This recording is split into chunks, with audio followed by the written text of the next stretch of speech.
The text message came at 3:47 p.m. on a Tuesday. Madison, family dinner tonight at Romano's, 7 p.m. sharp. We have big news to share. Can't wait to see you there. Love, Mum. I stared at my phone screen, reading the message 3 times.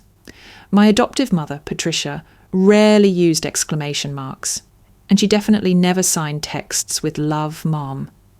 Something felt off, but after 25 years of hoping for genuine affection from the people who raised me, I couldn't help but feel a flicker of optimism. Maybe this was it. Maybe they were finally going to acknowledge everything I'd done to try to earn my place in their family. The full scholarship to Northwestern, the magna cum laude graduation, the volunteer work at the Children's Hospital every weekend, the way I'd taken care of Grandma Rose during her final months while everyone else was too busy. I arrived at Romano's 5 minutes early, smoothing down my navy dress. The one Patricia had once said made me look presentable. The hostess led me toward the back of the restaurant, and that's when I saw it. A bright red banner stretched across the private dining room. "Congratulations to our real daughter." My steps faltered. Our real daughter. The hostess pushed open the glass doors, and I stepped into a scene that felt like walking into my own nightmare. My entire adoptive family was there. Patricia and Robert, my adoptive parents, my brother Marcus and his wife Jennifer, my sister Claire with her husband David. They were all laughing, champagne glasses raised, faces flushed with genuine joy. But they weren't looking at me. They were gathered around a young woman I'd never seen before. She had Patricia's blonde hair and Robert's green eyes. Features I'd always envied because they meant belonging in a way my dark hair and brown eyes never could. "Madison!" Patricia's voice cut through the celebration, but her tone was different, not warm, explanatory. Come in, come in. We want you to meet someone very special." The room fell silent as all eyes turned to me.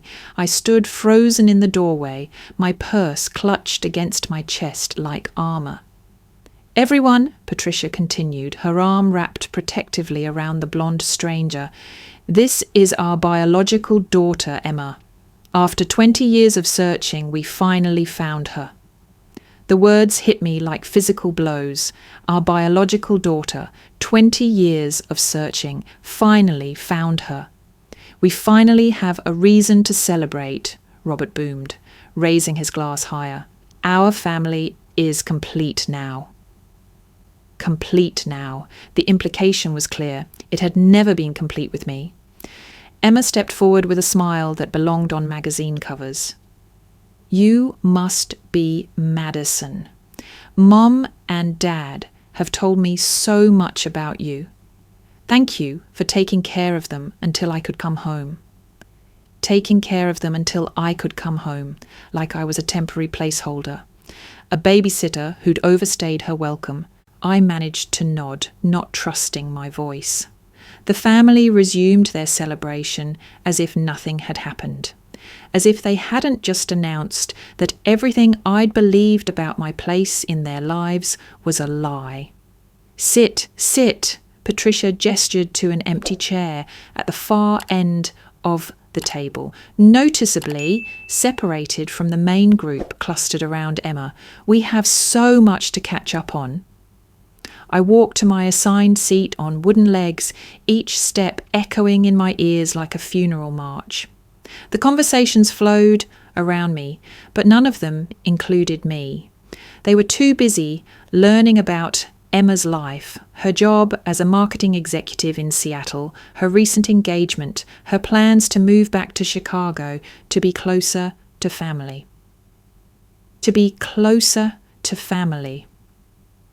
The family I'd never really been part of. "Emma's fiancé is a doctor," Jennifer was saying, her voice dripping with the kind of approval I'd never heard when she talked about my work as a social worker. "And she went to Stanford," Claire added. "Can you believe it? Stanford? I thought about my own Northwestern degree, the one I'd worked 3 jobs to afford, even with the full academic scholarship. The degree that had earned me a polite, "That's nice, dear," when I'd graduated summa cum laude. The memories started flooding back, unbidden and unwelcome. I was 8 years old, standing in the kitchen doorway watching Patricia frost a elaborate 3-tier cake. Balloons bobbed from every surface, and the house sparkled with decorations.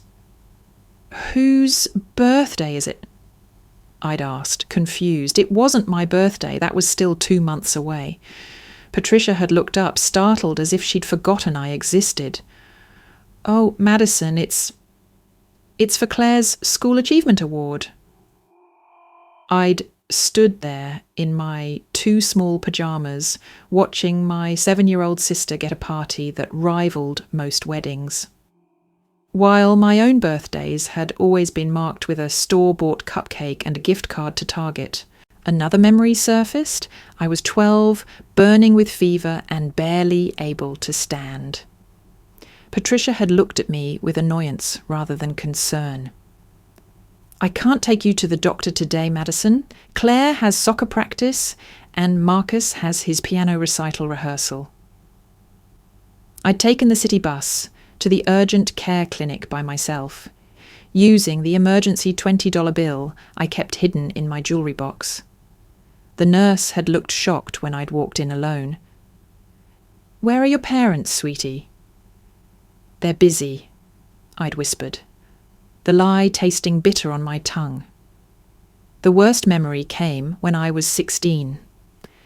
I'd been coming down the stairs to get water when I'd heard Patricia and Robert talking in the living room. "Sometimes I wonder if we made the right choice," Patricia had said, her voice heavy with regret. "She's so different from what we expected." "We were young," Robert had replied. "We thought we wanted to help a child in need. But Emma..." "Our Emma is still out there somewhere. What if she needs us?" "We could look for her again," Patricia had whispered, "now that we're more financially stable. Now that we know what we really want." I'd crept back upstairs, my heart shattered into a million pieces. That night, I'd finally understood the truth. I wasn't their daughter. I was their charity case, their good deed gone wrong. From that moment on, I'd lived like a guest in my own home, grateful for the roof over my head, the food on my plate, the clothes on my back. I'd stopped expecting birthday parties or Christmas mornings or proud graduation photos. I'd learned to celebrate my achievements alone, to comfort myself when I was sick, to be my own cheerleader and my own family. Back in the restaurant, the celebration continued without me. I watched Emma laugh at Robert's jokes, the same jokes that had always earned me polite, strained smiles. I watched Patricia beam with genuine pride as Emma talked about her accomplishments, the same pride that had never once been directed at me. "Madison's been such a help," Patricia was saying now, her voice carrying that patronising tone I knew so well. She took care of Grandma Rose during her final months. It was so good of her to step up like that. Good of me to step up, like caring for the grandmother who had been the only person in that house to truly love me, was some kind of favour I'd done for them rather than the desperate attempt to hold on to the last thread of family connection I had. Emma turned to me with those perfect green eyes, Robert's eyes. "That must have been so hard," she said, her voice dripping with sympathy. "But I'm sure it meant a lot to Mom and Dad that you could handle it. Handle it like I was hired help, like caring for a dying woman who had held me when I cried, who had remembered my birthday when no one else did, who had whispered, 'You're my real granddaughter no matter what anyone says,' with her last breath. Like all of that was just a job I'd been assigned." The waiter appeared at my elbow. Can I get you anything, miss?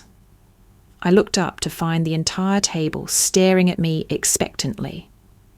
Apparently someone had asked me a question, but I'd been so lost in my memories that I'd missed it completely. "I'm sorry," I said quietly. "What did you say?" Claire exchanged a look with Jennifer. "I asked if you were planning to move out now that Emma's moving back home." Move out. Of course. The spare bedroom would be needed for the real daughter now. I started, then stopped. What was the point? They'd already made their decision. They'd probably made it 20 years ago. I stood up abruptly, my chair scraping against the floor. "I need some air." The family barely looked up from their conversation with Emma as I walked away. 25 years of trying to earn their love, and they couldn't even be bothered to notice when I left the table. I made it to the restaurant's foyer before the tears started. Silent tears that I'd had decades of practice hiding. I stood by the host station trying to collect myself, trying to figure out how I was going to go back in there and pretend everything was fine. But everything wasn't fine. Everything was broken, and it had been broken for so long that I'd forgotten what whole felt like. I pulled out my phone, thinking about calling an Uber and just disappearing into the night. Let them celebrate their complete family without the reminder of their charitable mistake. Let Emma have the life that should have been hers all along. My finger hovered over the rideshare app when I heard footsteps behind me. "Miss, excuse me, miss." I turned to find a young waiter approaching me, looking nervous and uncertain. He couldn't have been more than 19, with kind eyes and an apologetic expression. "I'm sorry to bother you," he said, glancing around as if he were breaking some kind of rule. "But the owner asked me to give you this."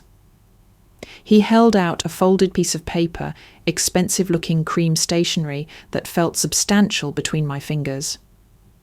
"The owner?" I asked, confused. "I don't understand." The waiter shifted uncomfortably. He said to make sure you got it before you left. He seemed pretty insistent. I unfolded the note with trembling hands, my eyes scanning the elegant handwriting inside. "Madison Thompson? My name is James Chen, and I own Romano's restaurant.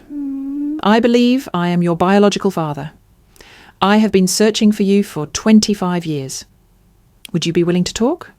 I'm in my office upstairs. Ask the hostess to bring you up if you're interested. If not, I understand, and I'll never bother you again. But please know that not a day has gone by that I haven't thought about you and wondered if you were safe and loved. Your birth mother gave you up for adoption without telling me she was pregnant. I only found out years later, and by then all the records were sealed. I've been looking for you ever since." The world tilted sideways. I read the note again, then a third time, my hands shaking so badly I could barely hold the paper steady. My biological father? Here? Now? I looked back toward the private dining room where my adoptive family was probably toasting their reunion with Emma, completely unaware that I'd even left. Then I looked at the stairs leading to the restaurant's second floor, where apparently another piece of my puzzle was waiting. For 25 years, I'd been trying to fit into a space that was never meant for me. For 25 years, I'd believed that earning love was possible if I just tried hard enough, sacrificed enough, gave enough of myself away. But maybe, just maybe, there was someone out there who had been looking for me too. I walked back to the hostess stand, the note clutched in my trembling hand. "Excuse me," I said, my voice barely above a whisper. "Could you please take me to Mr. Chen's office?" The hostess led me up a narrow staircase behind the kitchen, her heels clicking against polished wood. My heart hammered so loudly I was certain she could hear it. At the top of the stairs, she knocked gently on a door marked Private Office. "Mr. Chen, the young lady is here to see you." "Please, come in." The voice was warm, nervous, hopeful. I stepped into a spacious office that overlooked the restaurant's main dining room through one-way glass. Behind an antique desk sat a man in his early 50s, with salt and pepper hair and kind eyes that were unmistakably the same shape as mine. He stood immediately, his hands clasped in front of him, like he wasn't sure what to do with them. "Madison," he said, and my name sounded different in his voice. Precious, like something he'd been saving up to say for years. "Mr. Chen," I managed, still clutching his note. "James, please." He gestured to a comfortable chair across from his desk. "Thank you for coming up. I wasn't sure. I hoped, but I didn't want to assume." I sat down slowly, studying his face. There were similarities. The eyes, the shape of our hands, something about the way he held his shoulders. But more than that, there was something in his expression that I'd never seen directed at me before. Pure, uncomplicated joy at simply being in the same room as me. "How did you know?" I asked. "How did you know it was me?" James sat back down, his eyes never leaving my face. "I've had a private investigator on retainer for 15 years.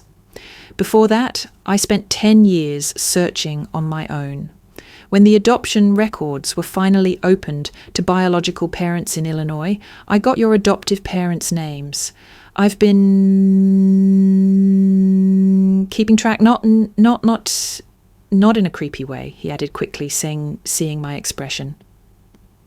"But I needed to know you were safe, that you were okay." He opened a drawer and pulled out a thick folder. "Your high school graduation photo, your college acceptance letter. I have friends at Northwestern who sent me a copy.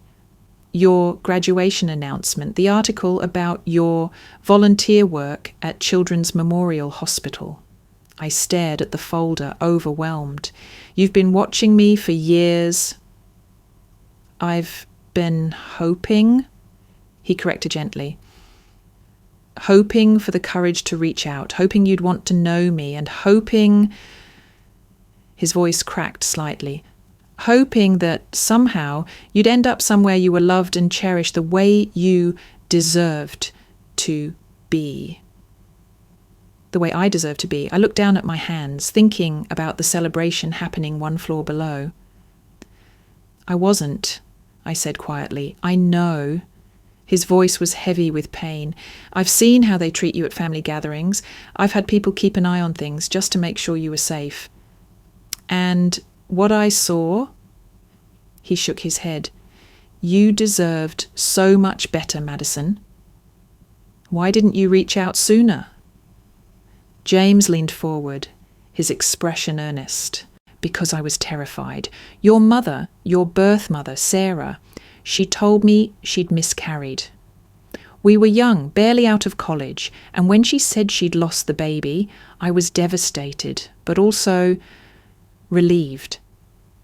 I wasn't ready to be a father then. I thought I had time to grow up, to become the man who could take care of a family." He paused, running a hand through his greying hair. 2 years later, I found out she'd lied. A mutual friend let it slip at a party that Sarah had given birth to a baby girl and placed her for adoption. I confronted Sarah, and she finally admitted the truth. She said she knew I wasn't ready, that adoption was the best choice for everyone. "Were you angry?" "I was furious, but mostly I was heartbroken. I'd missed 2 years of your life already. I hired lawyers, private investigators, anyone who could help me find you. But the records were sealed tight, and Sarah refused to give me any information. She said it was better this way, that you had a new family who could give you things I couldn't. I thought about those early years with Patricia and Robert, how they'd seemed to view me more as an obligation than a daughter. What would you have done if you'd found me then? I would have fought for you, he said without hesitation. I was working 3 jobs, living in a studio apartment, eating ramen noodles for dinner most nights. But I would have figured it out. I would have given you everything I had, which wasn't much, but it would have been yours. Tears stung my eyes. They never really wanted me, you know. The Thompsons. I was their good deed, their charity case. James's jaw tightened. I know. And I've wanted to march down there and tell them exactly what I thought of how they've treated my daughter for the past 25 years. My daughter. The words sent a shock through my system. When was the last time someone had claimed me that way? There's something else, James said, his voice taking on a different tone. Something I need you to know before you decide whether you want me in your life or not. He stood and walked to a wall of framed photographs and certificates. This restaurant isn't just Romano's anymore. I bought it 15 years ago and kept the name because the community loved it. But I own 12 restaurants now, Madison. I've built them all with one goal in mind, to have something to pass on to you when I found you. I followed his gaze to the certificates on the wall, business licenses, awards, photos of James with various dignitaries and celebrities. Chen Restaurant Group, I read aloud. $53 million in assets as of last year, he said quietly. All of it waiting for you. You're my only child, Madison, my only heir. Every late night, every business deal, every expansion, I did it all hoping that someday I'd find you and have something to offer you besides apologies. The room spun slightly, $53 million. I thought about my studio apartment, my 15-year-old Honda, the way I'd been worrying about making rent next month. I don't want your money, I said automatically, the response ingrained from years of being told I should be grateful for whatever scraps I received. James smiled sadly. I know you don't. That's exactly why you deserve it. Do you know how I knew you were different from them? How I knew you were special? I shook my head. Because despite being raised by people who never fully embraced you, you became someone who spends her weekends helping sick children at the hospital. Because you graduated summa cum laude while working 3 jobs. Because you took care of your adoptive grandmother with more love and devotion than her own biological grandchildren showed. Because you turned out exactly like the daughter I dreamed of raising. A sob escaped before I could stop it. I tried so hard to make them love me. I know, sweetheart, I know. Sweetheart, the endearment wrapped around me like a warm blanket. When was the last time someone had called me sweetheart and meant it? There's more, James said gently. I had DNA tests run years ago, just in case. The results are in that folder. We're a match, Madison. 99.9% certainty. You're my daughter. I stared at the folder, overwhelmed by the weight of scientific proof. All these years of wondering where I came from, who I looked like, why I felt so displaced in the Thompson family. And here was my answer, sitting in a manila folder on a restaurant owner's desk. What happens now? I whispered. That's entirely up to you, James said. I don't want to pressure you or rush you or make you feel like you owe me anything. If you want me to disappear from your life, I'll respect that. If you want to take things slowly, get to know each other gradually, that's fine too. And if you want... He paused, hope flickering in his eyes. If you want to let me try to be the father I should have been all along, I'd like that more than anything in the world." Before I could respond, there was a commotion from downstairs. Raised voices, the sound of chairs scraping against floor. James and I both looked toward the one-way glass overlooking the dining room. "Oh no," I breathed. The Thompson family was standing around their table, looking agitated. Patricia was gesturing wildly while Robert checked his phone. Marcus was walking around the dining room, clearly looking for something, looking for me. "They noticed I was gone," I said. James's expression hardened. "Do you want to go back down there?" I thought about it. I could slip back downstairs, apologise for stepping away, sit through the rest of their celebration of finally having their real daughter. I could go back to my studio apartment afterward and pretend this conversation had never happened. I could continue being the Thompson family's afterthought, their obligation, their reminder of a youthful good deed gone wrong.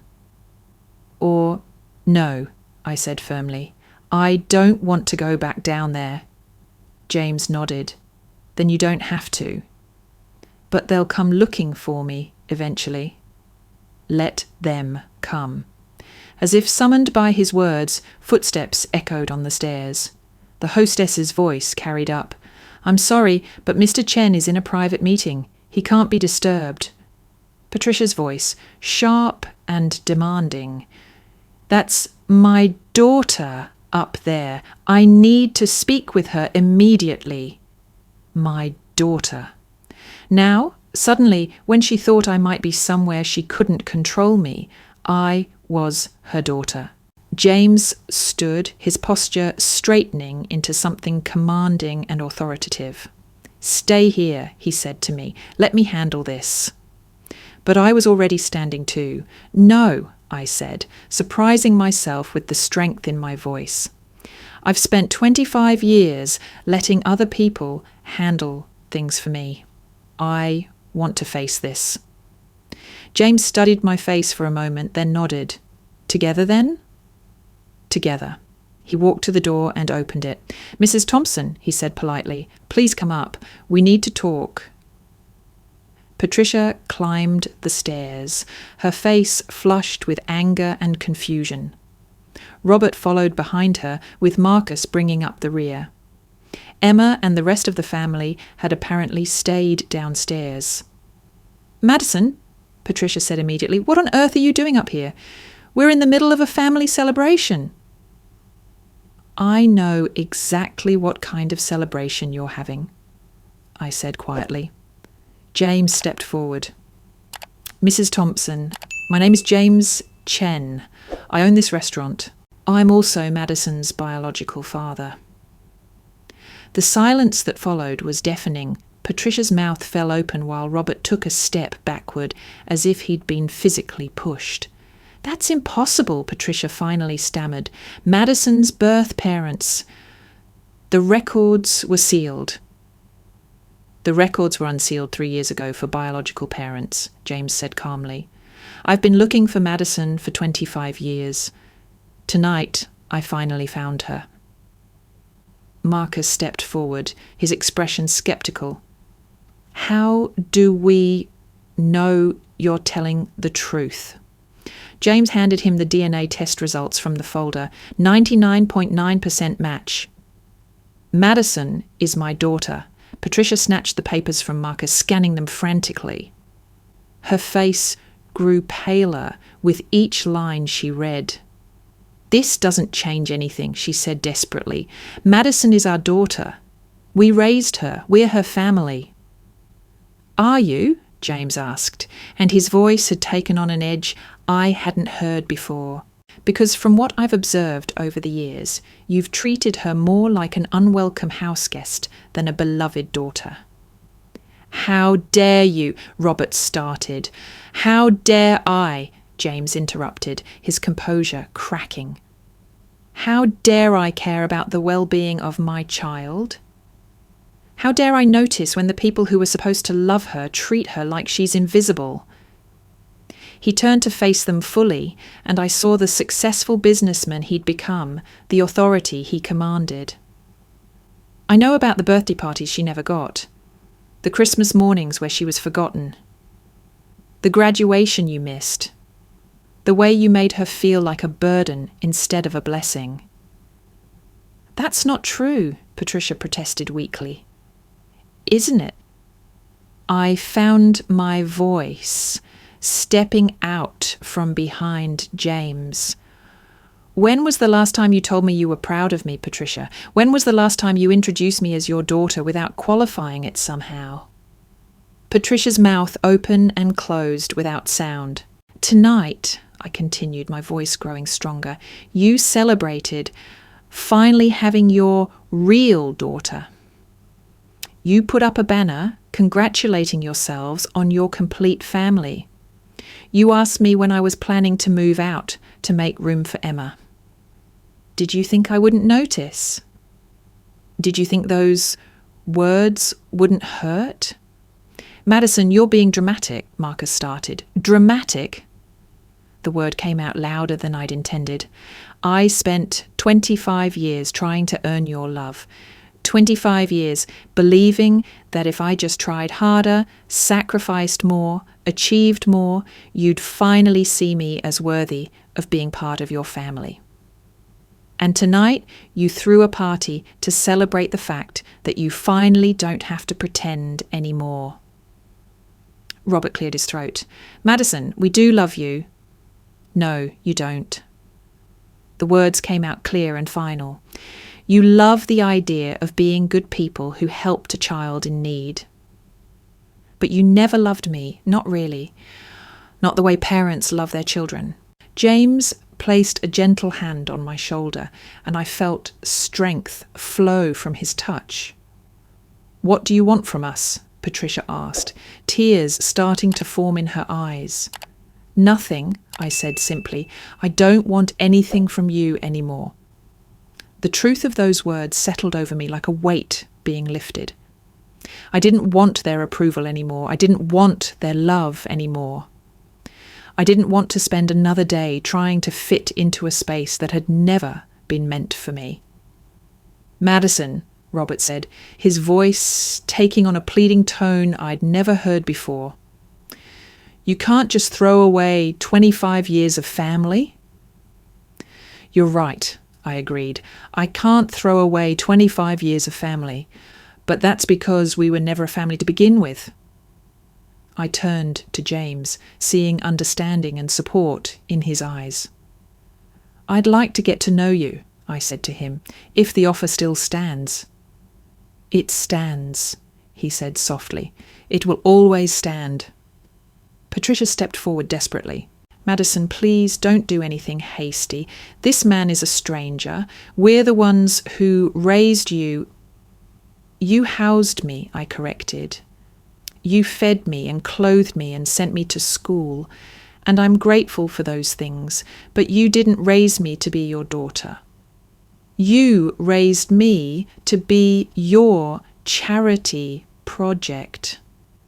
I looked at each of them in turn, Patricia with her tears, Robert with his confusion, Marcus with his growing understanding of what they were losing. Emma is your real daughter, I said finally. You've made that very clear tonight, so go back downstairs and celebrate her. Build the relationship with her that you never wanted to build with me. Be happy. And you, Patricia whispered, I looked at James, at this man who had spent 25 years looking for me, who had built an empire hoping to have something to offer me when he found me, who looked at me like I was precious and wanted and worth searching for. I'm going to be happy too, I said. For the first time in my life, I'm going to be with someone who actually wants me there. Patricia let out a sob, but I felt nothing. No guilt, no regret, no desire to comfort her. The little girl inside me, who had spent so many years desperate for Patricia's approval, was finally, blessedly quiet. Madison, James said gently, why don't you go get your things from downstairs? I'll drive you home and we can talk about what comes next." I nodded, then looked back at the Thompson family one last time. They stood there like strangers, which I suppose they always had been. "Goodbye," I said simply, and walked past them toward the stairs. Behind me, I heard James's voice, calm and professional. "I think it's best if you return to your celebration now. Madison will be in touch if she needs anything from you." As I descended the stairs, I felt lighter with each step.